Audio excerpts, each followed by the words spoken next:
নমস্কাৰ ছাত্ৰ ছাত্ৰীসকল, আজি আমি তৃতীয় শ্ৰেণীৰ গণিত বিষয়ৰ পাঠ নং 1 আকৃতি আৰু নক্সাৰ বিষয়ে অকণমান আলোচনা কৰিম।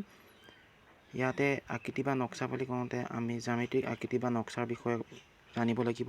এতিয়া জ্যামিতিক আকৃতি আৰু নক্সানো কি সেই বিষয়ে জানিবলৈ হ'লে তোমালোকক মই কেইটামান চিত্ৰ আঁকি দিছোঁ।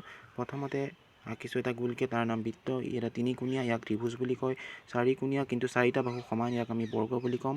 আয়ত, ইও চাৰিকোণীয়া, ইয়াত হ'ল দুযোৰ বাহু সমান। ইয়াক কি মই ভালকৈ বুজাই দিছোঁ, তোমালোকে গুৰুত্ব দিবা।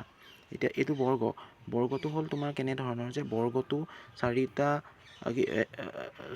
বৰ্গ আহিছে বৃত্তটো হ'ল এনেধৰণৰ যে বৃত্ত বুলি কোৱাৰ লগে লগে ই চাৰিওফালে গোল এটা বন্ধ ক্ষেত্ৰ হ'ব, ইয়ে হ'ব বৃত্ত।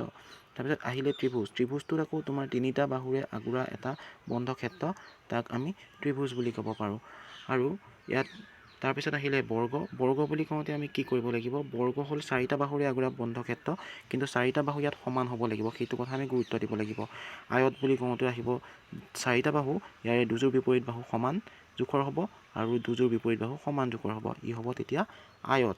এতিয়া আমি বৃত্ত, ত্ৰিভুজ, বৰ্গ আৰু আয়তৰ বিষয়ে তোমালোকক ধাৰণা দিবলৈ চেষ্টা কৰিলোঁ। তোমালোকে ঘৰত বৃত্ত, ত্ৰিভুজ, বৰ্গ আৰু আয়ত ঘৰত আঁকিবলৈ চেষ্টা কৰিবা, আৰু মই স্কুল খুলিলে তোমালোকৰ সেয়া চেক কৰিম। ঠিক আছে, এতিয়া তোমালোকৰ এই 11 নম্বৰ পৃষ্ঠা, সেইটো তোমালোকক মই গৃহকাৰ্য হিচাপে দিছোঁ। যে চোৱা, তাত লিখা আছে বৃত্তাকৃতিত ৰঙা ৰং দিব দিছে। বৃত্তাকৃতি মানে ইয়াত এইটো আকৃতি, গোলাকৃতিটোক বৃত্তাকৃতি, ইয়াত তুমি ৰঙা ৰং দিব লাগিব। তাৰপিছত ত্ৰিভুজাকৃতি নীলা ৰং দিব দিছে। ত্ৰিভুজাকৃতি এই ধৰণৰ আকৃতি, আৰু যদি আছে তোমালোকে নিজে বিচাৰিব লাগিব, আৰু তাত নীলা ৰং দিব লাগিব। তাৰপিছত হালধীয়া ৰঙৰ যোনবিলাক বৰ্গাকৃতিত হালধীয়া ৰং দিব দিছে।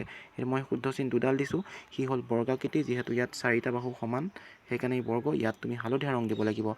আৰু ইয়াৰ পিছত আয়তাকৃতি হ'ল দুযোৰ বিপৰীত বাহু সমান, মই যোনটো আঁকি আছোঁ সেইটো।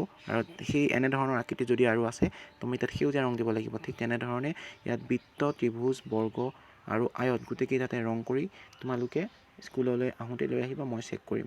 ঠিক আছে, থেংক ইউ।